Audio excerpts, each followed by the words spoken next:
Hola a todos, muy buenos días, bienvenidos a serenitymarkets.com. Les habla José Luis Cárpatos y esta es nuestra tradicional cita de todos los sábados con las 4 claves de la semana que ahora termina. Clave técnica, clave fundamental, clave de fontanería de mercado, clave cuantitativa y clave de varios. Empezamos a grabar hoy sábado 26 de julio a las 9:40 de la mañana hora española, 3:40 de la madrugada hora de Nueva York. Espero que estén pasando una buena semana, especialmente si están de vacaciones. Yo por mi parte, pues no, este año no veo yo la cosa muy clara de vacaciones. Así que bueno, en Navidades, que nosotros en este oficio somos como los tenistas. Cuando termina el Masters de noviembre, ahí ya se abre una posibilidad de vacaciones en Navidades. Pero ahora cada vez los veranos son más moviditos, ¿verdad? Bueno, yo por aquí lo que sí que voy a hacer es moverme porque tengo que volver a España unos días. No había vuelto desde primeros de diciembre que me vine aquí, pero no me queda más remedio porque me caduca el carnet de identidad, el pasaporte. El pasaporte se puede renovar desde el consulado, pero el DNI no. Quería haberme ido antes esta semana, pero no ha podido ser, así que nos iremos mañana con el coche, con el Cupra Ateca que nos compramos aquí, porque vendimos el que teníamos en España, con el dinero de este lo compramos aquí. Y bueno, pues va a ser su primer viaje tranquilamente y ya llegaremos. Además, mi señora tiene que aprovechar también para cosas de tratamientos médicos que se dejó pendientes allí, que hay que hacer el traspaso aquí y tiene una serie de complicaciones y bueno, pues siempre tienes algo que hacer. Seguramente estos pocos días, no creo que esté más de una semana o una cosa así, van a ser los únicos que esté este año por allí. Porque aquí, pues francamente, estoy muy bien. Eso sí, esta semana hemos tenido movidita, hemos tenido safari, porque como suele pasar en estos sitios en el campo, ya me pasó en España, en un chalet que vivía antes, pues suele haber bastantes ratones y como ya me pasó también en España, se me ha colado uno por la pared. Y estamos ahí viendo a ver cómo lo sacamos. Ha venido una compañía de estas especializadas, puso un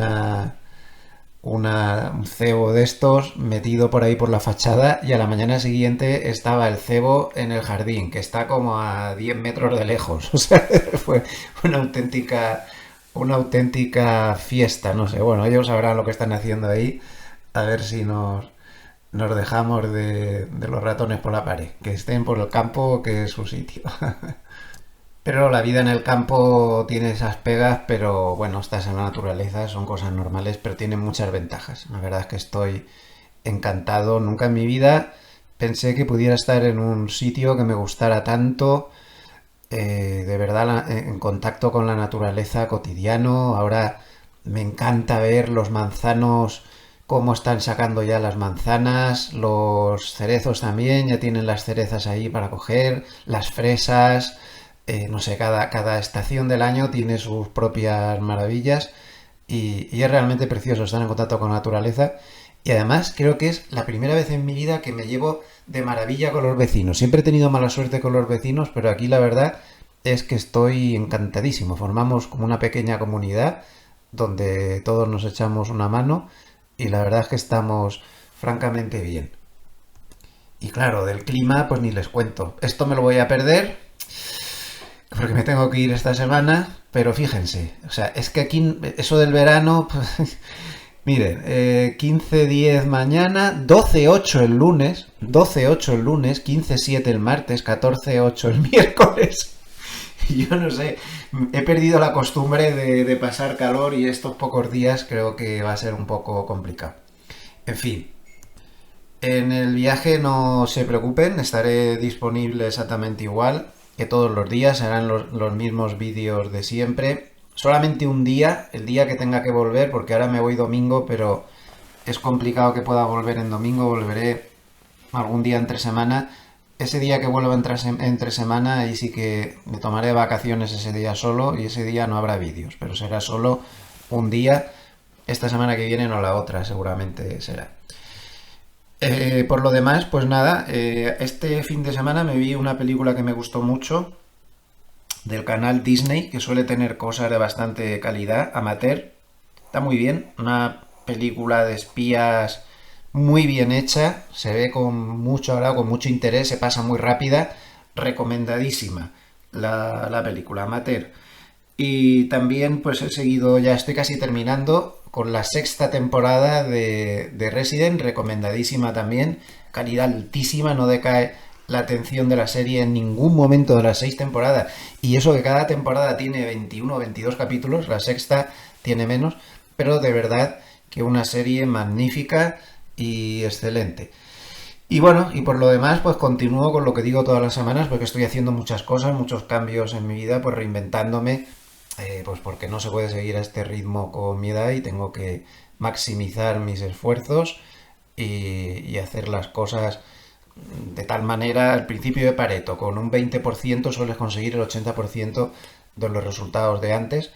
Y bueno, pues en eso estoy, delegando todo lo que puedo, intentando centrarme en donde más útil puedo ser. Es un proceso muy complicado, ¿eh? Cuando uno se tiene que reinventar, y más a estas edades, requiere tiempo. Pero bueno, ahí estamos y creo que lo vamos consiguiendo. Un poquito de propaganda antes de empezar. En Intefi Escuela de Negocios está ya disponible la edición número 11 del máster en mercados financieros. Ya saben que este es un título muy serio con certificación universitaria y bueno, estamos ya en la edición número 11. Es un máster que está muy trabajado, que se ha pulido mucho, con el paso del tiempo se ha ido mejorando. Yo creo que es un producto de gran calidad. En este máster yo personalmente me ocupo de la asignatura de enfoque profesional y aplicaciones prácticas, que es una asignatura bastante sesuda para abrir un poco la puerta al mundo profesional, a los alumnos interesados. Máster riguroso y serio donde lo haya. En 11, la edición número 11 ya, nada menos. Igualmente, si entran en gloversia.com, pues pueden ver las actividades, estrategias y cosas que hacemos en esta EAFI.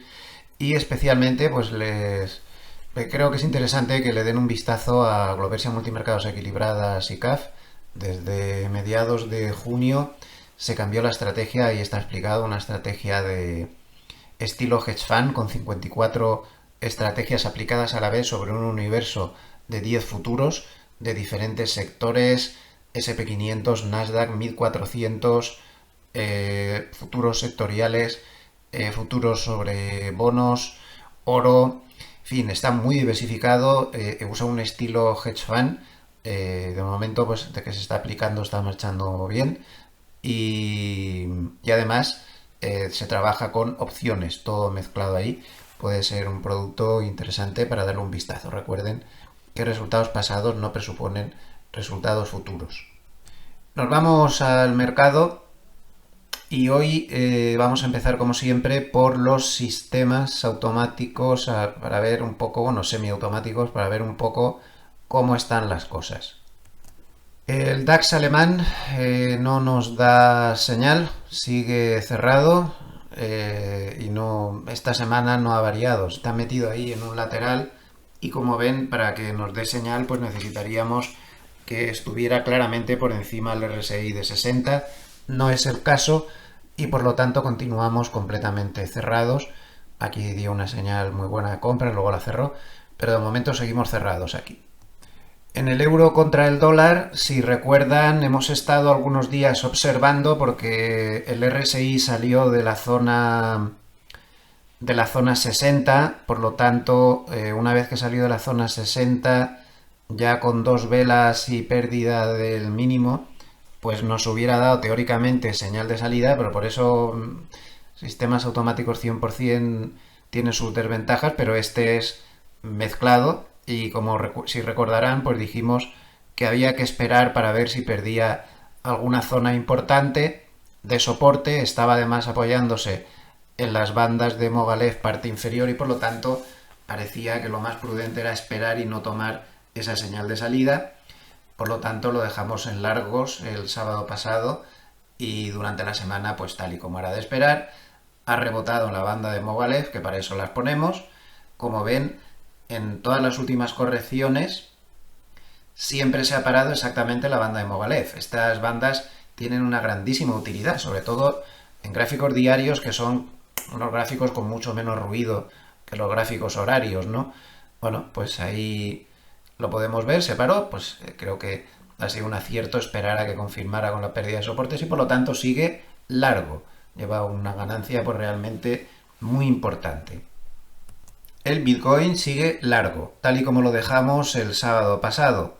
Está inquietando ahora. Ayer precisamente se movió un poco por debajo de la zona 60, pero bueno, esto es muy prematuro, tiene que haber otra vela más, tiene que perder el mínimo, tenemos que ver claro qué soportes pierde, qué soportes no pierde. De momento en vigilancia, pero sigue largo sin mayor novedad. En cuanto al futuro del bono americano a 30 años, pues de momento sigue corto. Durante la semana, como vemos, ha tenido el lunes y el martes dos velas que salió de la zona 40. No llegó a romper el máximo que nos habría dado señal de cierre de los cortos, pero si rompe ese máximo vamos a ver, porque tiene la media de 100 y sobre todo tiene la media de 200 muy cercana. Entonces, este en vigilancia, pero de momento siguen los cortos. Tienen que pasar varias cosas en varios días para que se decida cerrar cortos. Como ven, hay que combinar la parte automática con la parte de análisis de mercado porque es lo ideal. Entonces, de momento sigue corto. Y el SP500 pues sigue largo. Aquí la ganancia acumulada es muy importante. Está la señal larga desde hace muchísimo, desde mucho más abajo. Bueno, no se molesta en acercarse ni siquiera a la zona 60. Lleva por encima de la zona 60 desde el 25 de junio, por lo tanto no hay más que hablar. Largo y sin novedad y no está en vigilancia y seguirá así por el momento. El Nasdaq exactamente igual, largo, también una señal que está acumulando muchísima ganancia desde hace mucho tiempo. El RSI sigue claramente por encima de 60, hace mucho también que no se molesta en atacarlo. Mientras no sea así, pues seguimos largos sin mayor novedad también en el futuro del mini Nasdaq 100. El oro lo dejamos la semana pasada encerrado y cerrado continúa. No está para largos, no se mueve por encima del 60, pero tampoco está para cortos porque no se mueve por debajo de 40. Así que está ahí dando bandazos, pero el sistema nos mantiene completamente fuera como la semana pasada, sin novedad. Y no parece que vaya a cambiar de una manera cercana. El petróleo sigue largo, entró largo en todo este tirón y ahí se ha quedado. Tampoco es que esté haciendo grandes cosas ni que vaya demasiado bien la posición, pero tampoco demasiado mala.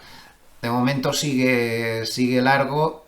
Las dos primeras velas en las que salió de la zona 60 son esta y esta, por lo tanto tendría que moverse por debajo de este mínimo para empezar a pensar en el cierre, pero evidentemente con la media de 100 aquí habría que esperar que se moviera algo por debajo. O sea que este sí que está en vigilancia, pero de momento sigue largo, sin mayor historia, pero con vigilancia. Podría ser que cambiara a lo largo de la semana. De momento largo.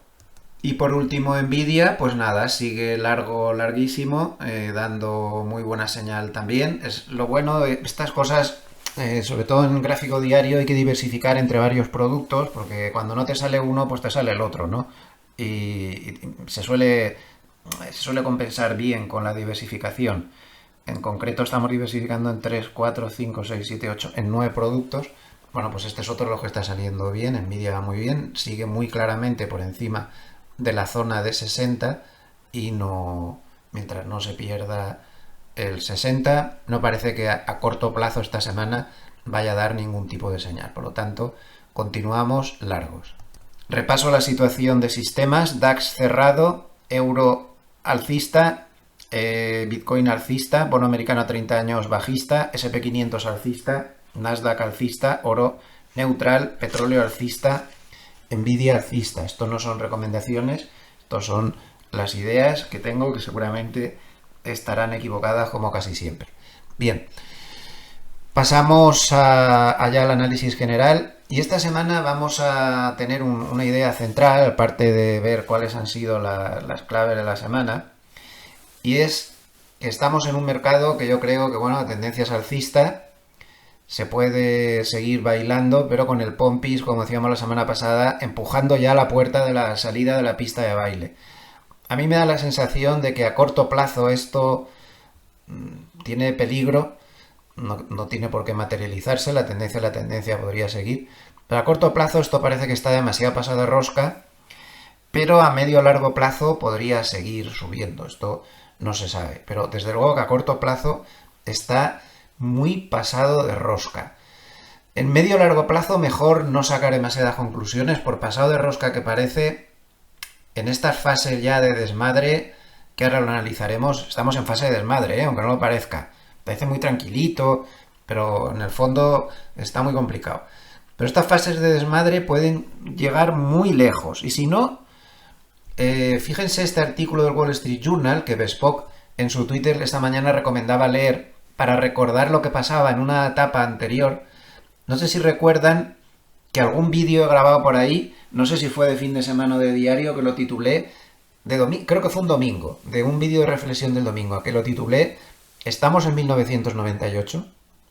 Es que es muy posible que estemos en 1998, en otro 1998.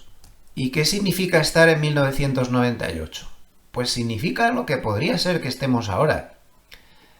Ya había subido tanto la bolsa que todo estaba pasadísimo de rosca, sobrecomprado, sobrevalorado, era ya un disparate todo. Llegó, pues por ejemplo, en febrero del 98 se había subido un 133% prácticamente sin dar un respiro. Todo estaba muy pasado de rosca, era una locura todo. Fíjense si era una locura que miren este artículo del Wall Street Journal de esa época. Este artículo era del 30 de diciembre de 1998, es decir, estábamos exactamente aquí. Estábamos aquí. Ahí.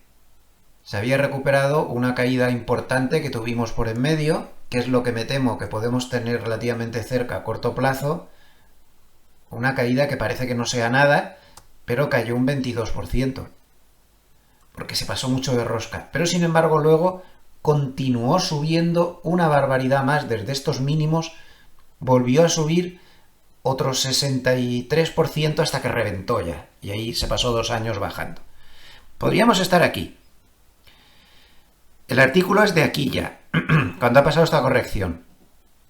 Estar en 1998 significa que llevamos mucho, estamos muy desmadrados, ahora lo analizaremos, que hay mucho peligro de correcciones de corto violentas como esta, pero que a largo plazo vaya usted a saber y se podría tensar la cuerda muchísimo más. Si no, vean lo que decían aquí, cuando estábamos aquí y les quedaba aún toda esta subida. Dice, no hay manía como netmanía. Históricamente esto puede llevarse la palma. Se refería al mundo de Internet, ¿no? Dice, Estados Unidos ha visto manías bursátiles antes, pero nada al parecer en la escala del frenesí actual por las acciones de Internet. Hablaba de una serie de cosas. Dice, si estabas buscando algo que fuera un final apropiado para el mayor mercado alcista de la historia, sería la mayor manía especulativa de la historia y así es como se ve, decía Merrill Lynch. Farrell, un veterano analista de mercado, recuerda locuras similares por franquicias y empresas de arrendamiento de computadoras en el 68, en el 61. Las ofertas públicas disparadas, cualquier oferta se cubría el primer día. American Online tuvo un valor de mercado de 72.000 millones, lo que le habría clasificado en el puesto 33 más grande del Standard & Poor's 500. eBay tuvo ingresos de 12.900 millones de dólares. Bueno, era una locura, era todo una locura, todo lo que salía. Este valor que citaban, pues aquí es cuando sale a bolsa, que es cuando están diciendo ellos, sube mucho más, sale pues, a 0,1 así, llega a 12, una locura, luego te vuelve a bajar a 2,65, se volvió a disparar después, llegó a 22, una locura total y al final acabó en 4 otra vez y luego ya se estabilizó. Era todo una locura. Decía en aquella época, a excepción de algunos analistas de alto perfil, la mayor parte de Wall Street es escéptica de la locura de Internet. Farrell dice que en los almuerzos de fin de año la recomendación habitual es vender en corto una acción de Internet. Recuerden que les quedaba aún toda la subida que hemos visto antes. El mejor paralelo a la manía de Internet fue la locura de la biotecnología en el 91 y 92. Según 101 empresas de biotecnología salieron a bolsa en esos años y tan solo 44 seguían operando 8 años después. Dice que en fin, que todo de aquí sigue hablando, como pueden ver, pueden pararlo si quieren para verlo. Es decir, que en aquella época ya decían que parecía imposible que el mercado subiera más. Y lo hizo. O sea, no descarten nada, ¿eh? Estas fases de manías pueden tener muchísimo recorrido aún. Por eso decía que podemos estar en un 98, pero estas fases de manía también tienen altos en el camino cuando el desmadre es muy alto, entonces se regulariza y vuelve otra vez el desmadre. Y esto de aquí no sé yo si nos hemos quitado este peligro de encima. Miren este dato de los muchos que le voy a dar. Esta ha sido una semana perfecta. ¿A qué llaman los operadores una semana perfecta? Todos los días de la semana subiendo y encima rompiendo máximos históricos. Desde noviembre del 2021 no se había visto una semana perfecta. ¿Cómo terminó la historia de la semana perfecta de noviembre del 2021? Claro, todo esto aparece en zonas de extrema sobrecompra, claro. Pues la historia de la semana perfecta de noviembre del 2021 terminó con una caída del 26%. Siguiente semana no perfecta, pero con todos los días de la semana subiendo. Les puede parecer que eso es algo habitual, pero no es nada habitual. La última vez que se vio fue en julio del 2024. ¿Y qué pasó tras esa semana perfecta de julio del 2024? Pues una caída del 10%. Yo creo que este peligro está muy latente, para luego seguir subiendo, si es el caso, sin ningún problema. Yo solo estoy hablando de que podemos estar relativamente cerca de una corrección importante de corto plazo. No estoy seguro de nada, aquí esto es imposible saberlo, pero hay muchas posibilidades de que esto esté sucediendo y de que nos podamos encontrar con algo de esto, para luego puede ser una gran oportunidad de compra. Si aparece este tropezón, que puede suponer una caída de entre un 10, 15 o 20%, no creo que tanto como el 98, quizá un 10, 15, quizá algo menos, pero eso sí que puede ser una gran oportunidad de compra para poder entrar desde más abajo. Otro dato más, el indicador de Warren Buffett está en el nivel más alto de la historia. Está más alto que la burbuja.com y más alto que antes del sopapo que nos dimos en la gran crisis financiera del 2008. El indicador de Warren Buffett.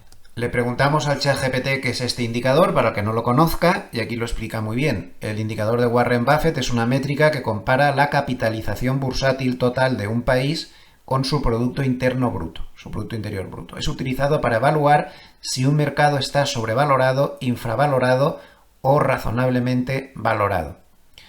Bueno, pues la fórmula, por lo tanto, es capitalización bursátil total de Wall Street partido por el Producto Interior Bruto nominal y por 100. Y se considera que cuando te da una cifra por encima de 130, pues el mercado está muy sobrevalorado. Por ejemplo, en la burbuja del 2000 llegó a 200%. Estaba extremadamente sobrevalorado. Ahora está peor aún. Está peor aún. Otra pista más.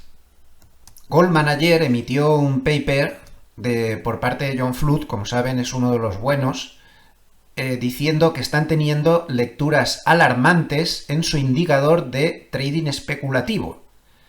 Lecturas tan alarmantes como que este indicador, que está construido para detectar cuando una subida no es una subida normal, sino que es una subida muy especulativa. ¿Qué significa ser una subida muy especulativa?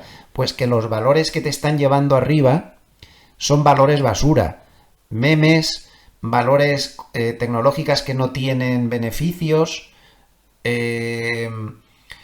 cosas raras, hipos que son una locura, lo que está pasando ahora. Todo tipo de cosas extrañas, valores con muchos cortos, todo tipo de cosas. Bueno, pues este indicador de trading especulativo, es decir, me meto en donde sea, buscando todo lo que pueda subir y luego ya veremos lo que hago, está al mayor nivel, excepto 1998-2001 y 2020-2021. Quitado esos dos momentos, está en máximos. Aquí tienen el indicador, ya hablaremos un poco de él. Este indicador que se mueve en medias de 3 meses, como ven, quitado lo de la burbuja.com y lo que había antes del COVID, está altísimo. No es nada normal la subida que estamos teniendo. Ha habido subidas muy importantes en años anteriores y este indicador de trading especulativo no estaba como está. Aquí te lo pone, ¿no? Dice que el hecho de que este indicador esté tan alto, pues significa el altísimo volumen que hay en valores que no tienen beneficios, en penny stock, es decir, valores que cotizan muy bajo, y que ahí la gente se mete a ver si, claro, si te cotiza a $1, te puede subir muchísimo, ¿no? Una cosa que cotiza más alta, pues es más difícil. Valores con ratios altísimos de ventas y de otras cosas, en fin, un poco valores basura, ¿no? Por decirlo de alguna manera. También se ve el excesivo apetito por el riesgo en otros signos, y aquí dice que, por ejemplo, las opciones call, es decir, las opciones de compra, las que te dan el derecho a comprar, las opciones alcistas, están siendo el 61% de todo el volumen de opciones. Y no se había visto una cifra tan alta desde el año 2021. Es una locura, hay un FOMO total. Hay un FOMO total. Cualquier bajada se compra. Pero es que antes era una bajada de un 1%, de un 0,80, luego era ya un 0,5, pero es que ahora ya una bajada de 10 puntos del SP500 te ves un montón de compradores que están entrando. Es el FOMO total. El SP500, atención también a este dato, lleva prácticamente todo el mes sin tener una bajada de más del 1%. No lo dejan, del FOMO tan brutal que hay. Otro signo de alarma, las IPOs, ya saben que las ofertas públicas, Warren Buffett lo dijo una vez, no se hacen cuando son momentos favorables para los inversores, sino que cuando las sacan cuando es un momento muy favorable para quien emite la oferta pública y muy desfavorable para los inversores.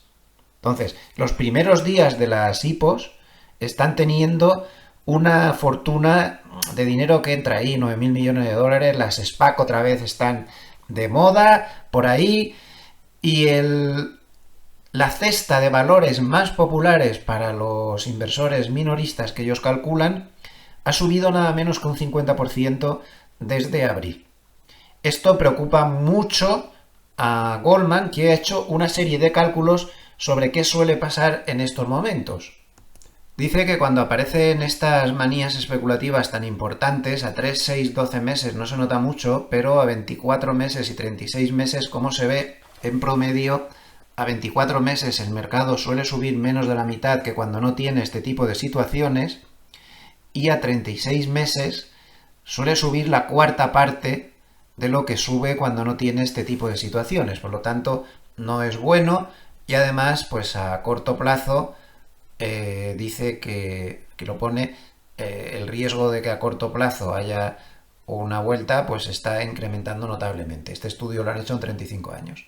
Fíjense además cómo a la chita callando, las manos más fuertes lo que están haciendo es abrir cada vez más cortos en medio de toda esta euforia. El interés corto sobre las acciones del SP500, que estaban el 1,5% después del COVID y tal, ha llegado a subir ya al 2,3%, una subida muy importante.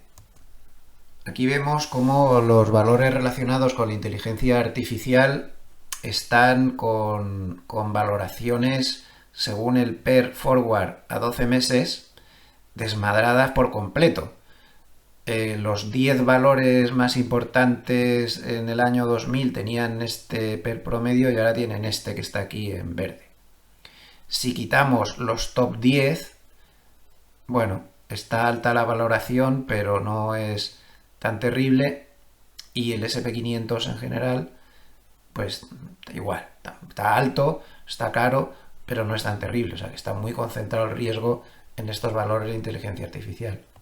Aquí tienen otra nota de otro paper que puso Goldman ayer. Dice, Goldman informa que su indicador de negociación especulativa se encuentra en su nivel más alto desde la burbuja.com y pandémica, impulsado por la fuerte negociación en valores no rentables de 1 céntimo y con alto valor añadido a ventas. Los volúmenes de negociación son muy elevados en los 7 magníficos activos digitales y computación cuántica. la actividad de las opciones de compra, la emisión, bueno, más o menos lo mismo, pero lo pusieron en otro resumen que hicieron. Aunque esto no es nada definitivo, no deja de ser otro síntoma más. Los insiders, es decir, los directivos que tienen sus propias acciones de sus propias compañías, no ven esto ninguna ocasión de compra precisamente y están vendiendo intensamente, como podemos ver, uno de los puntos de venta más altos de los últimos 5 años. Están vendiendo en toda esta subida del SP500, no paran de vender sus propias acciones. Al final, este gráfico define muy bien lo que está pasando en el mercado. Es un gráfico de lo que hicieron los clientes de Bank of America durante la semana, ¿no? Bueno, es un banco grandísimo, tienen clientes de todos los tamaños, inversores particulares, inversores institucionales, hedge fund, corporaciones que recompran sus propias acciones, tiene muchos clientes. Entonces, es una muestra estadística, yo creo que bastante significativa de lo que está pasando, ¿no? Entonces, fíjense en el resumen que pone aquí. Los minoristas, hedge funds, son compradores, los institucionales son vendedores. Al final, voy a agrandar el gráfico. Observen la media de 4 semanas que está en azul oscuro. En las últimas 4 semanas, la mayoría del dinero ha entrado aquí, en esta partida que pone Corporate. Esa partida que pone Corporate es la partida de recompras de acciones propias. Como pueden ver, prácticamente todo el dinero ha entrado por recompras de acciones propias, nada más. La mano fuerte no está comprando, la mano fuerte es esta, la partida de institucionales. La mano fuerte está vendiendo a mansalva, observen hasta dónde llega esto. Está vendiendo a base de bien. El dinero que entra es de las corporaciones y ya en menor medida del colectivo de inversores particulares, que es mucho, es más de un 30% del total del mercado, que también está comprando. Pero sobre todo de las recompras. Pero la mano fuerte está vendiendo. Los hedge funds en el conjunto de las 4 semanas están vendiendo poco, pero no compran tampoco. O sea, todo el conjunto de manos fuertes no compran. Están comprando inversores particulares y recompras de acciones propias. Ese sería el mapa del mercado actual. Si miramos en un mapa en la semana quiénes son los que han movido el mercado, pues estamos siempre igual. Los 7 magníficos. Quitado Tesla, que es este cuadradito rojo, pues ya ven quiénes han movido el mercado. Observen el tamaño de los cuadrados, es que son medio mercado ellos solos. Nvidia, Microsoft, Apple, Google, Meta, Amazon, los de siempre. Hay alguna notable excepción alcista también, como JP Morgan por aquí. Broadcom, que este es el octavo ya de los 7 magníficos, cuando los amplíen, seguramente. Y en rojo, pues se destaca mucho la caída de Tesla, pero al final son siempre los mismos los que manejan el mercado.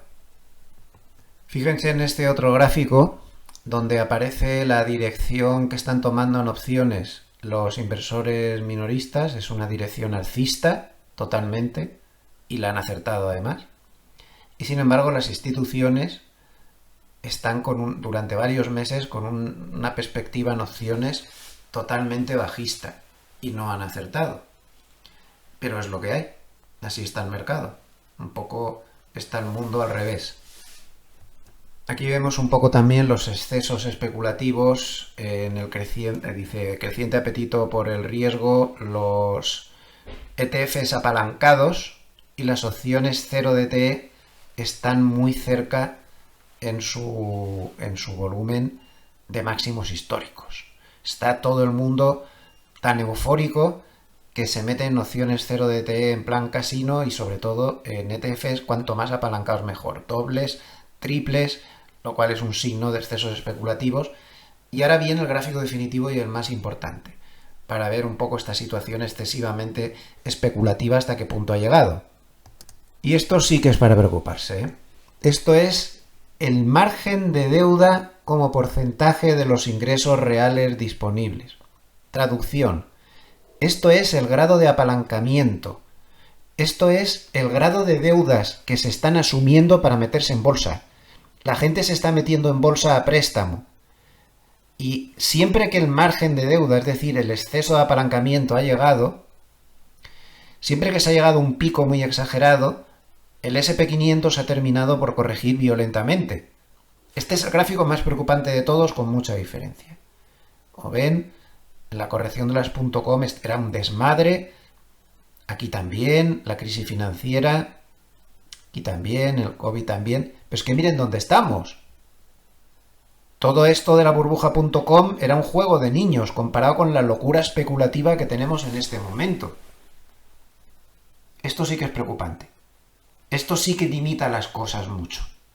Ese margen de deuda es demasiado alto, aquí está apalancado hasta las cejas, hasta el apuntador, y esto no puede ser. Y esto es lo que da gran peligro de que pueda haber algún susto en el relativamente corto plazo. Este gráfico es muy parecido, pero no se compara en función de los ingresos como el anterior. Este es el margen de deuda en estado puro. Está en la línea azul oscura y el SP500 está en la línea azul clarito. Bueno, pues como ven, el margen de deuda no comparado relativamente con los ingresos, sino en estado puro, se ha ido por encima de todos los límites. El gráfico solo empieza en junio del 22, pero he visto el gráfico completo, es máximo histórico. Esto es muy preocupante, estamos llegando demasiado lejos, esto está demasiado desmadrado. Aquí la opinión es que es imposible que se baje ni un 1%. Todo el mundo endeudado hasta las cejas. Ustedes mismos. Todo tiene un límite a corto plazo, para luego se puede seguir subiendo, pero a corto plazo, las próximas semanas, próximo par de meses, este peligro existe, de que todo esto reviente a corto plazo, que lo suele hacer. A lo mejor no, solo digo que el peligro existe, por eso se baila, pero con el pompis pegado a la puerta del salón de baile y empujando ya, abriendo un poco la puerta. Casi se baila en el descansillo, escuchando la música ya por detrás de la puerta. Sería lo más conveniente. Este gráfico es el más importante del día, porque esto no es sostenible. Y cuando el margen de deuda llega demasiado lejos, la corrección no suele tardar mucho. La corrección no tiene por qué ser un cambio de tendencia, Bueno, pues esta es la idea central del vídeo de hoy que quería transmitir de la mejor manera posible. Y ahora vamos a ver ya pues las otras claves de la semana tras esta idea central. Mercado sigue muy apoyado por el crecimiento de la liquidez. Al final, la liquidez lo es todo y miren cómo entre unos y otros la liquidez global, que es la línea blanca, no para de subir y el mercado está encantado con ello. Muchas gracias, señores banqueros centrales, por esa liquidez. Ustedes me meten liquidez, yo subo. Ustedes me drenan liquidez, se me agota la fuerza de la subida y me caigo. Ustedes me drenan liquidez, me caigo. Ustedes me drenan liquidez, pues me cuesta un poco, pero al final me paro, me caigo. La liquidez lo es todo. Y en este momento pues hay mucha liquidez global y el mercado está encantado de la vida. Otro tema importante es el tema de la estacionalidad, que también apoya un poco la teoría de que hay un poco de peligro en las próximas semanas. La estacionalidad de agosto no es que sea muy maravillosa, pero según este cálculo de Almanac Trader, de los hermanos Hertz, la estacionalidad de agosto en año postelectoral, como es el caso de este año, es especialmente mala. Como pueden ver, el SP500 desde 1950, en agosto de año postelectoral, tiene un promedio de bajada del 1,2% y ha tenido 8 meses de agosto al alza y 10 meses de agosto a la baja. Y lo mismo con Dow Jones, con Nasdaq y con los dos Russell, el Russell 1000 y el Russell 2000. La estacionalidad de agosto en todos los casos tiene una rentabilidad negativa, no es una buena estacionalidad. La clave macro más importante de la semana, pues yo diría que ha sido el tema de la guerra arancelaria, ¿no? Trump ya no tiene tanta influencia con sus comentarios al respecto en el mercado, eso se nota mucho, ya no genera esos vaivenes que generaba antes, pero además, pues en general, todos sus comentarios y demás durante la semana pues han ido en una línea que al mercado no le ha disgustado. En primer lugar, pues llegó a un acuerdo, o parece que han llegado a un acuerdo con Japón, Digo que parece que han llegado a un acuerdo con Japón porque a los pocos días dijo que si no le gustaba el tema le volvía a poner otra vez a Japón el 25%. No sé qué clase de acuerdo han llegado. Además, me sorprende mucho que el acuerdo han llegado con un político que es el primer ministro japonés que esta misma semana ha dicho que va a dimitir el mes que viene. Entonces ya veremos el nuevo que pongan si está de acuerdo con los términos. Al final sigue siendo sorprendente el hecho de que no se le plante cara a Trump, de que no se unan los países afectados por la guerra comercial y le planten cara. O sea, están todos muy serviles. Japón ha vuelto a aceptar otra barbaridad. Los mercados lo han celebrado por todo lo alto, pero yo no veo las ventajas para Japón de lo que ha firmado. Un 15% de aranceles en todo, incluido automóviles, y por su parte nada, que ni se les ocurra. Y tienen además que invertir 550.000 millones de dólares en Estados Unidos. Y Estados Unidos nada. O sea, Estados Unidos sale en su papel de víctima, ese rollo que se han inventado de que son una víctima, de que han abusado de ellos y no sé cuánta. Y que entonces son los demás los que tienen que ceder, todos. La ley del embudo por todos los sitios. Pero bueno, ahí seguimos. Todo el mundo está igual. Y además, pues durante toda la semana ha habido rumores de que el acuerdo entre la Unión Europea y Estados Unidos sería inminente y de hecho hay una reunión convocada mañana domingo en Escocia entre Trump y Ursula von der Leyen, donde Trump ha dicho que a lo mejor se podría llegar a un acuerdo, aunque según él solo hay un 50% de posibilidades. Pero bueno, no sería descartable que durante el domingo se confirmara ese acuerdo que se ha estado rumoreando durante toda la semana. Posiblemente incluso ya se haya descontado, no lo sé, o no, pero ese acuerdo por el cual la Unión Europea pagaría el 15% de arancel general y habría una serie de excepciones, como por ejemplo aeronáutica, bebidas espirituosas y alguna que otra cosa más. Europa tendría que quitar aranceles a productos agrícolas norteamericanos, porque en estos acuerdos eso se está buscando mucho, la apertura de mercado de la parte contraria. Y bueno, pues no sé hasta qué punto es bueno ese 15% de arancel general. A mí no me parece bueno, a mí me parece muchísimo. Estamos hablando de niveles no vistos en la historia de la Unión Europea prácticamente. Pues no sé, pero el mercado le parece que es bueno y celebra todos estos acuerdos como magníficos. Al final, Trump ha demostrado que su táctica de negociación, que puede parecer un poco absurda, con esas amenazas constantes que todo el mundo sabía que no iba a cumplir, bueno, pues todo el mundo lo sabrá que no lo va a cumplir, pero se está llevando el gato al agua, porque al final están aceptando ya no el 10 sino el 15 y algunos el 20 y más. Dice que ha enviado muchísimas cartas este viernes con imposición de aranceles y uno de los que se supone que les ha impuesto aranceles es a Canadá. Canadá no es un país cualquiera, puede parecernos un país que está ahí un poco fuera de los top de la escena mundial, pero es importantísimo a nivel de comercio exterior con Estados Unidos. Canadá y México y la Unión Europea son las tres zonas más importantes para el comercio exterior de Estados Unidos. Y tiene toda la pinta de que a Canadá les ha debido soltar alguna barbaridad por la carta y no va a haber ninguna negociación. De México no se habla, están muy callados al respecto, no lo sé. Yo todo esto no lo veo claro, creo que se está menospreciando los efectos que todos estos aranceles van a tener sobre la inflación. Me sigue pareciendo absurdo lo que le está diciendo Trump a Powell. Durante toda la semana hemos seguido con el acoso y para terminar la semana con una escena un tanto surrealista. Después de que todo el gobierno en pleno de Estados Unidos le haya estado pidiendo la dimisión toda la semana, le han insultado, le han humillado, han usado calificativos que a mí me parece poco apropiados, poco diplomáticos. Trump se va a hacer una visita a la Reserva Federal durante la semana y sale diciendo que Powell es un buen hombre, le ha llamado tonto, estúpido, siempre llega tarde, inútil, etcétera, y ahora dice que es muy buen hombre, que está haciendo buen trabajo y que sabe que va a bajar los tipos de interés pronto. No son esas las noticias que llegan. Powell, a ver, se puede discutir su trabajo, ¿no? Otra cosa es la manera que se le está diciendo, pero también hay que reconocer que estuvo hablando de la inflación temporal y se tragó una subida de la inflación él y toda la Reserva Federal, que ahí hay 12 votos.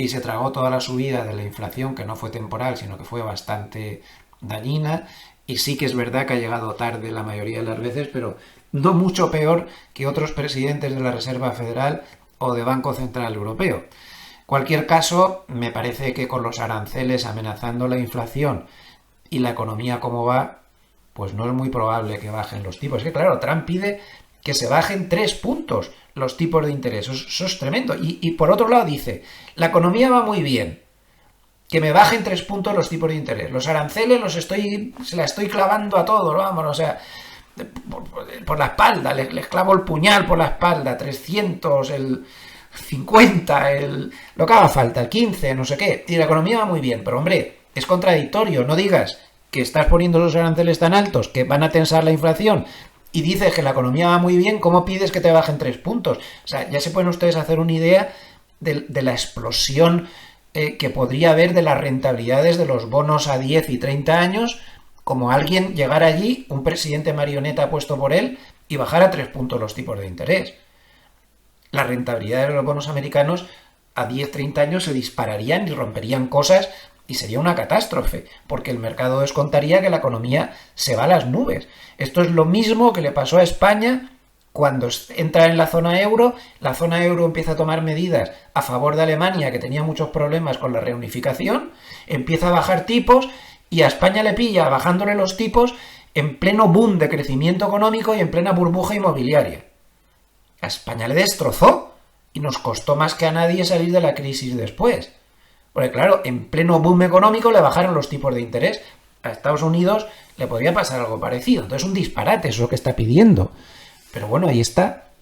Una cosa es que bajen los tipos de interés un par de veces este año, 0,5%, tira. Pero 3 puntos. Pero bueno, ahí estamos y es una de las claves de la semana. Lo que pasa es que ha insistido muchas veces ya en que no lo va a despedir a lo largo de la segunda parte de la semana, y esto también ha sido favorable para el mercado, porque el mercado lo que quiere es que las cosas sigan su curso natural, que Powell siga ahí para no perder la independencia de la Reserva Federal, y ya nos preocuparemos según quién sea el candidato que pongan. Claro, si al mercado le ponen como candidato Besen tiene tal cartel, tal prestigio, que no va a ser sospechoso de que vaya a hacer literalmente este disparate que está pidiendo Trump, de bajar 3 puntos. Pero si ponen a uno muy de su cuerda, como podría ser Lunijas en alguno de estos, el mercado se podría asustar porque va a temer que se pierda la independencia. Vamos a ver, al final el amigo Waller, que no para de decir que hay que bajar los tipos en julio para hacer la pelota y postularse como candidato, podría ser una solución intermedia, porque este hombre no es tan de la cuerda y parece improbable que, por mucho que le intentaran manejar, que lo pusieran ahí para que haga caso de lo que diga el gobierno, pues tampoco creo que este bajara 3 puntos. No es que lo crea yo, es que no lo cree el mercado. Bueno, pues con esas estamos y habrá que estar a expensas pues, de ver qué pasa con los próximos datos macro, que será importante. Y hay que recordar pues que la semana que viene vamos a tener otra vez cita con el dato de empleo.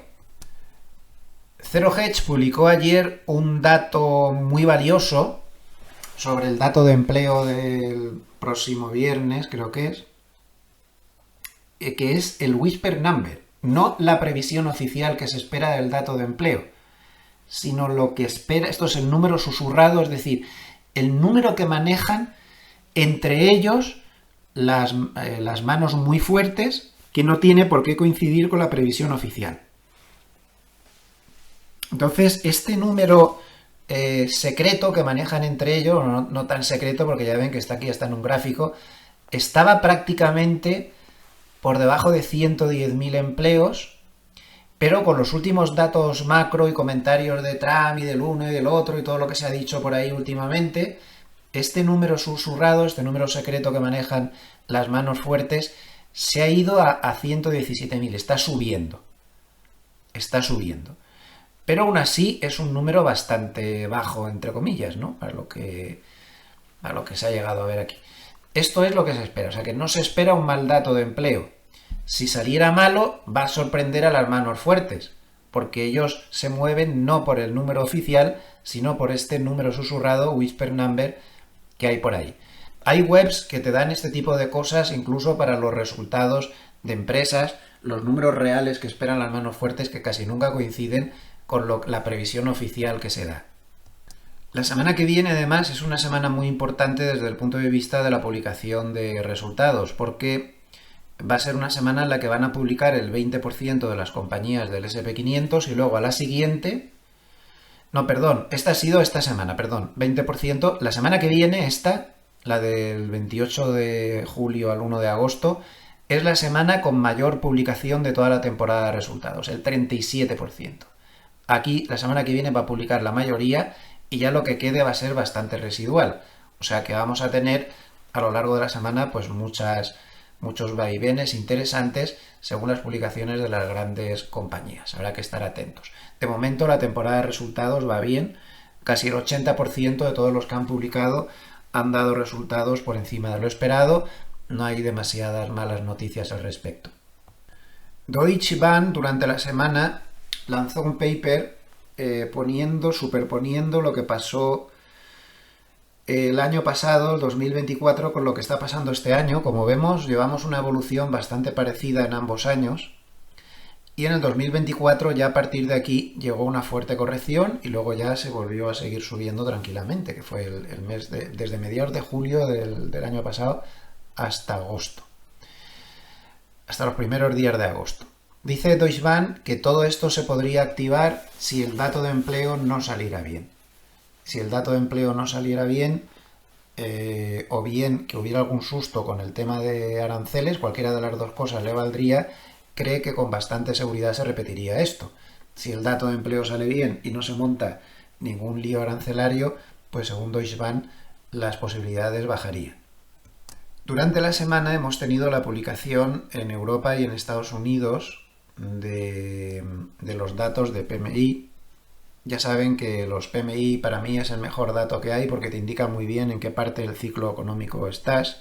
Aquí pueden ver el PMI global, o sea, a nivel mundial, composite, en línea verde-azul, y en las barras, en el histograma de color gris, ven la evolución del Producto Interior Bruto. Como se puede ver, el PMI tiene una altísima correlación, funciona muy bien, teniendo en cuenta que el PMI se da en el acto y el Producto Interior Bruto se da con mucho retraso. Entonces, es lo mejor que hay para ver cuál es la evolución real de la economía.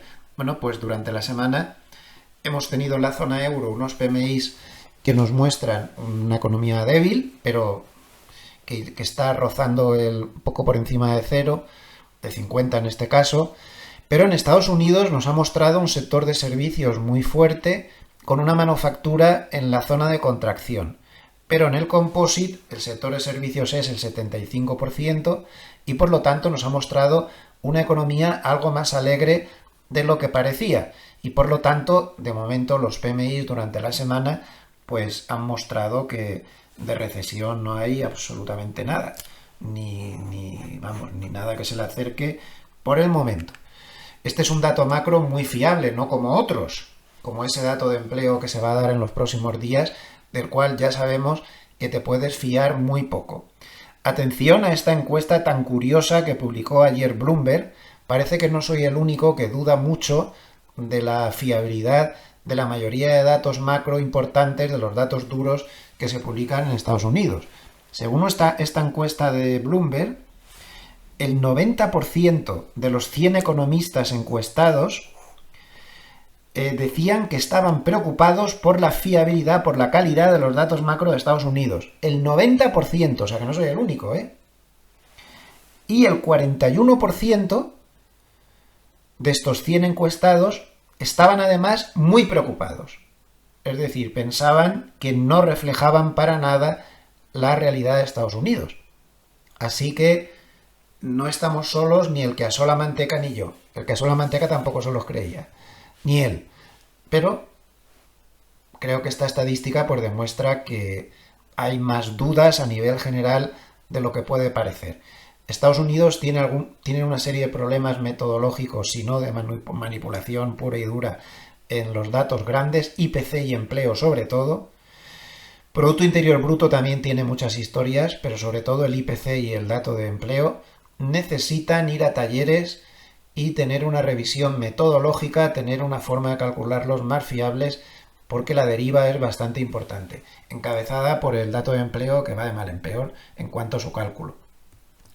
Desde un punto de vista técnico, en el índice SP500, pues bueno, no hay mucha historia de contar, está alcista y ya está. No se sabe dónde puede estar la zona de resistencia, ahora tiene una pequeña resistencia aquí a la altura de la banda Mogale superior, pero que está muy poco formada, no sé cómo de fiable es, en 6.390, pero la resistencia que hay en este entorno a nivel cuantitativo sí que es importante. Aquí no se ve, pero para eso está el estudio cuantitativo. Zona de soporte, el antiguo techo del nivel del rango lateral, 6.300. No se puede descartar que le haga alguna visita en algún momento. Eso tendría que actuar de fuerte soporte reforzado por la banda de Mogilev inferior que está en la zona 6.290. Pero vamos a ver cómo esa resistencia 6.400 es más fuerte de lo que parece. Pues aquí la tienen, 6.400 es muy grande. Además, a diferencia de, por ejemplo, los 6.300 que tiene tantos call como puts, aquí está todo acumulado en call. Esta configuración que tiene la resistencia 6.400 causa que, además, como estamos en gamma muy positiva, ya saben que las manos fuertes, o sea, los dealers, tienden a vender en las subidas y a comprar en las caídas. Con esta barrera que tienen aquí, con tantos call, están frenando mucho la subida. Pueden llegar a, como decía mi compañero de redacción JJ Montoya, que sabe bastante más que yo de esto, puede llegar a congelar la subida en esa zona hasta que no se pase este nivel. Esto es lo que pone mi compañero JJ Montoya en su Twitter, @JuanJesusMontoY, sin A. La call en 6.400 se ha convertido en un obstáculo importante. Al mismo tiempo, el desequilibrio de los dealers ha alcanzado su punto más alto del año, lo que les da un fuerte motivo para vender en las subidas, y eso podría frenar el avance del mercado. En niveles con mucha concentración de gamma, como 6.400, fíjense lo que hay ahí, los calls que hay ahí, es enorme, los flujos de cobertura pueden ser tan fuertes, o sea, esas ventas de los dealers, que el precio queda prácticamente frenado. Además, la gamma negativa empieza a aparecer por encima de 6.450. Esto es importante también. Si consigue pasar y supera 6.450, aparece gamma negativa. Es decir, a pesar de que está en subida, al aparecer la gamma negativa, eso significa que dejan de ir a la contra, dejan de vender en las subidas y comprar en las caídas. Allí acompañarían a la subida. Sería al revés. Entonces podría tener un tirón muy fuerte. Por lo tanto, es una zona que, aunque en el gráfico no se ve, en el tema cuantitativo sí nos deja bien claro que este nivel es clave. Se puede frenar aquí, puede estar mucho tiempo frenado ahí, pero si consiguiera pasar a partir de 6.450 se podría acelerar un poco por sorpresa la subida por estos flujos cuantitativos que son vitales. Fíjense aquí en el combo, aquí están mezcladas las opciones del SPX, las de los ETFs, aquí está todo mezclado. Observen la fortaleza del 6.400, ahí se ve mucho mejor aquí. Enorme, enorme. Y en las opciones 0DTE ni les cuento, es el strike más recargado de todo con muchísima diferencia. Entonces, no lo vemos en el gráfico, pero el 6.400 del spot es muy, muy, muy fuerte. Y a precio de cierre del viernes, pues le queda muy poquito margen, apenas 12 puntos, es decir, apenas un 0,15% de subida o una cosa así, antes de encontrarse con esa gran resistencia. Ya ven lo que le costó pasar las 6.300, pues un 3, 4, 5, 6, 7, 8, 9, 10, 11, casi 13 días le costó pasar, pues esta podría pasar algo parecido. Un gráfico interesante para el Bitcoin. MacroOps ha detectado que la exposición de los grandes especuladores en el Bitcoin ahora mismo es muy baja, por la razón que sea. Entonces ha detectado que en las últimas ocasiones donde la exposición de estos grandes especuladores fue tan baja, el Bitcoin estaba muy cerca, son las zonas iluminadas en blanco, de tener una subida del 80%. En las 3 ocasiones anteriores donde se vio esta exposición tan baja, el Bitcoin tuvo una gran subida. Ahora estamos otra vez aquí. ¿Se volverá a repetir? Pues el tiempo nos lo dirá. Y un último gráfico del capítulo de varios, y ya nos vamos a ver qué nos dice Hartnett esta semana. Pues es un gráfico muy interesante porque nos dice qué tanto por ciento de ventas tiene cada índice fuera de Estados Unidos. Entonces, el Russell de pequeñas compañías tan solo vende un 20% de sus ventas fuera de Estados Unidos, por lo tanto, estas son unas compañías muy dependientes de la economía doméstica. El SP500 tiene un 28%, pero los 7 magníficos venden la mitad prácticamente de todo fuera de Estados Unidos. Por lo tanto, el Nasdaq y los 7 magníficos serían los índices menos sensibles a las cuestiones de política doméstica. El SP500 sería una cosa intermedia, le afecta mucho más, y el Russell de pequeñas compañías le afecta totalmente. Un gráfico interesante. Bueno, pues vamos con Hartnett. El título, ya ven, bancos, bonos, boom, burbujas. Parece interesante. Vamos a traducir con la ayuda del ChatGPT estos primeros párrafos donde hace siempre un resumen de la situación. Quien empieza hablando de la famosa visita a la Reserva Federal, dice que es el cuarto presidente en visitar la Reserva Federal. No es algo muy frecuente. Ya saben que visitó el edificio de la Reserva Federal para criticar los gastos que en opinión del gobierno están siendo excesivos por la construcción o por la renovación de su nueva sede. Bueno, dice que el gasto del gobierno de Estados Unidos es de 7,1 billones de dólares, lo que significa que el gobierno gastará 2.600 millones de dólares, es decir, lo que cuesta la renovación de la Reserva Federal en las próximas 3 horas y 12 minutos. O sea que esto es ver un poco la paja en el ojo ajeno, no ver la viga en el tuyo. E insiste Hartnett, que es bastante neutral políticamente, o sea que cuando atiza, atiza porque sí, la incapacidad o falta de voluntad para reducir el gasto público es probablemente la razón por la que Trump necesita que la Reserva Federal baje los tipos de interés. Los pagos de intereses de $1 billón de la deuda se estabilizarían si el tipo de los fondos federales se mantiene por debajo del 3. Por ello es probable que el próximo presidente de la Reserva Federal, no Powell, el que venga, puesto por Trump, lance una política de control de la curva de rendimientos para contener el coste de la deuda. Pero lo que está diciendo Hartnett es una realidad. Trump en su programa político quería hacer una reducción de gastos muy importante, lo ha intentado, pero no lo consigue. Tiene una herencia envenenada de Biden ahí, no lo consigue. Además, ya saben que si se pasa, el político que se pasa mucho en los recortes y no da paguitas y cosas, no le votan. Eso es a nivel mundial, eso es un problema. Que está dando paguitas a todo el mundo. De hecho, Trump ayer ya empezó a anunciar paguitas. Dijo que iba a dar parte de los aranceles en cheques para los norteamericanos que tuvieran ingresos más bajos. Las paguitas. Al final, mal gasto público, porque es lo que hay. Es que o haces eso o no te votan. Es extremadamente difícil poder recortar el gasto público. Resumen de mercado. Dice que los bancos en lo que va de 2025 están subiendo mucho. En Europa un 62%, en Reino Unido un 37%, en China un 29%, en Japón un 24% y en Estados Unidos un 17%. Son los que menos suben. Los bancos son la mejor expresión de cambio en el 2025. De un exceso fiscal liderado por Estados Unidos a uno más global. Es decir, Trump, aunque no consigue frenar el gasto público, sí que ha tomado muchas medidas para que al menos crezca más lento. Eso es una realidad, lo ha intentado, como decía antes. Eso se ve en los bancos, suben menos. Europa está tirando la casa por la ventana, Alemania, que es el núcleo de Europa, está tirando la casa por la ventana, pues los bancos suben más. Los bancos se comportan bien en entornos de riesgo on hasta que los rendimientos de los bonos suben lo suficiente como para presionarlos a la baja. Ya saben que los bancos, todo lo que sea subir las rentabilidades, pues les viene bien porque suben el margen. Los excesos fiscales hacen que suban las expectativas de inflación, hacen que las rentabilidades de los bonos sean peores y hasta que llega un punto que la rentabilidad sube tanto que entonces le hace mucho daño a las carteras de los bancos. Miren qué semana más mala han tenido los bonos alemanes, por ejemplo. Como ahora han tirado la casa por la ventana, pues los bonos lo pagan.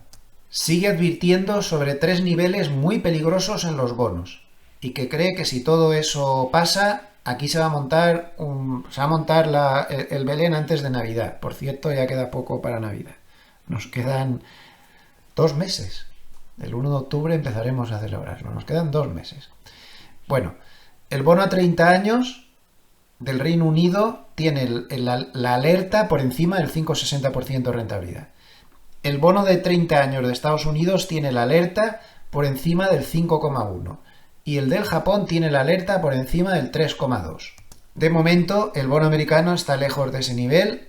Ha llegado a estar por encima del 5%, pero parece que se ha calmado. Ahora está en el 4,93%. Por lo tanto, lejos aún de la alerta, pero tampoco tan lejos. ¿Y qué están pagando por la deuda? Pues miren, en el Reino Unido pagan el 3% del Producto Interior Bruto, en Estados Unidos el 4% y en Japón el 4%.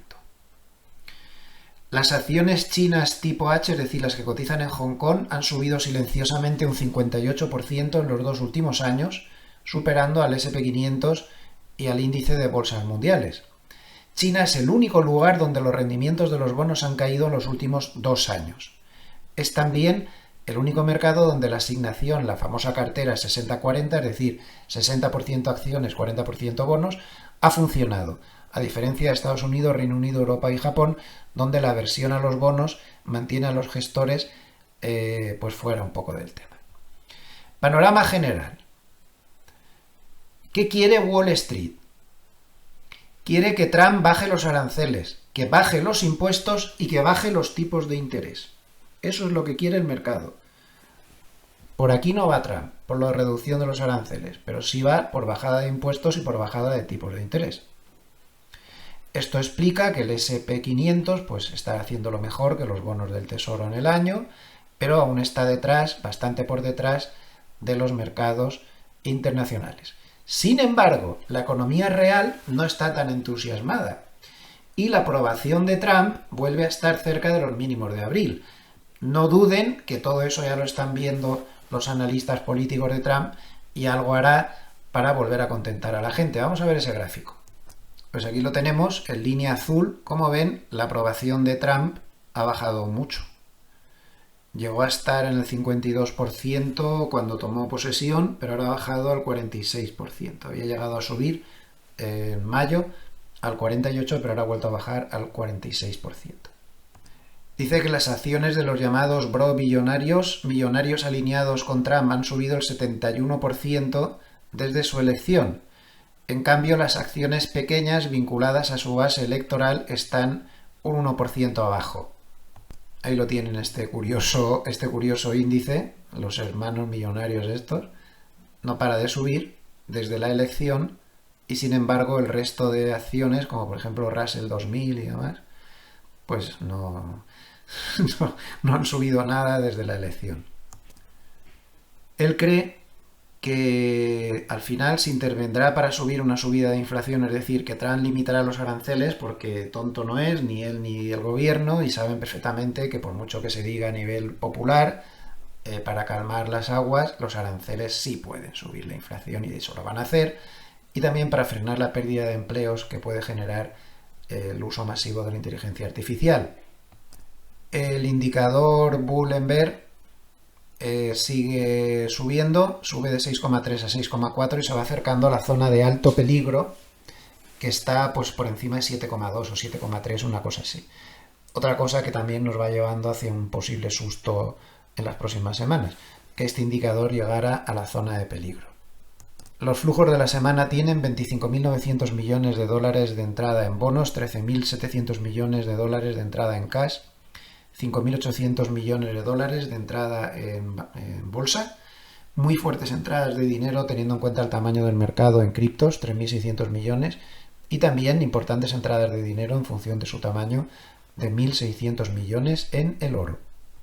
Y termino con los 2 últimos párrafos del estudio. Dice que el retorno del excepcionalismo estadounidense no ha coincidido con un dólar más fuerte, más bien lo contrario, el dólar sigue muy débil, y cree que una depreciación del índice dólar index por debajo de 95 sería la confirmación que necesitan los asignadores de activos para ejecutar una nueva fase en la degradación del dólar. Por lo tanto, considera que hay que aumentar la exposición a materias primas y mercados emergentes. Sobre políticas burbujeantes. Dice, en los últimos 12 meses la Reserva Federal ha bajado 100 puntos básicos. El Banco de Inglaterra 100, BCE 200, China 40. El Banco Suizo ha metido los tipos a cero. Y el Banco de Japón es el único que se mantiene fuera. La tasa de política monetaria mundial ha caído del 4,8 al 4,4% en los últimos 12 meses y se cree que va a bajar al 3,9% en el próximo año. Este entorno de flexibilización monetaria es alcista para los bonos, excepto cuando los bancos centrales están alimentando un auge económico y una burbuja bursátil.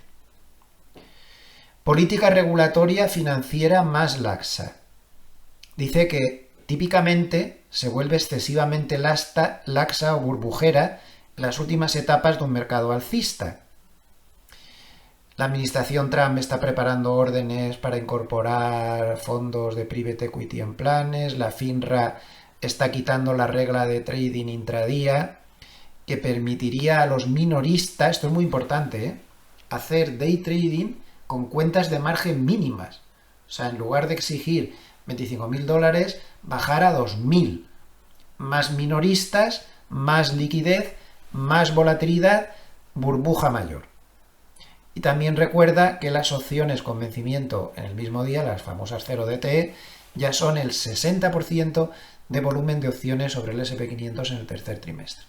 En suma, Hartnett, en estos últimos párrafos, sobre todo en el último, parece querer decir que cree que lo que está intentando el gobierno de Estados Unidos, y posiblemente ahí le haya pedido ayuda a la Reserva Federal por detrás, es a crear una burbuja para frenar de alguna manera la deuda, porque si hay una burbuja de activos, ese tema de la deuda sí que se puede relativizar. Lleva muchas semanas Hartnett advirtiendo sobre esa posibilidad de que se esté no solo creando una burbuja, que ya lo sabemos, sino fomentando la creación de esa burbuja. Y es lo que pretende decir en estos últimos comentarios, sobre todo en el último párrafo. Pues nada más, tienen todos los datos. Recuerden no hacerme demasiado caso, hagan su propio análisis, que es el único que vale. Muchísimas gracias a todos los amables escuchantes que nos escuchan cada día desde todos los rincones de Hispanoamérica. Hay multitud de países donde nos ven. Les envío un cariñoso saludo para todos. Les veo mañana con el pequeño vídeo de reflexión de los domingos. Lo dejaré grabado esta noche antes de irme de viaje porque es algo muy temprano. Tengo casi 14 horas de viaje en coche por delante y hay que tomárselo con tranquilidad. Y nada, pues les veo mañana domingo y ya la semana que viene pues en los vídeos de diario. Les envío a todos muy afectuosos saludos desde Suiza.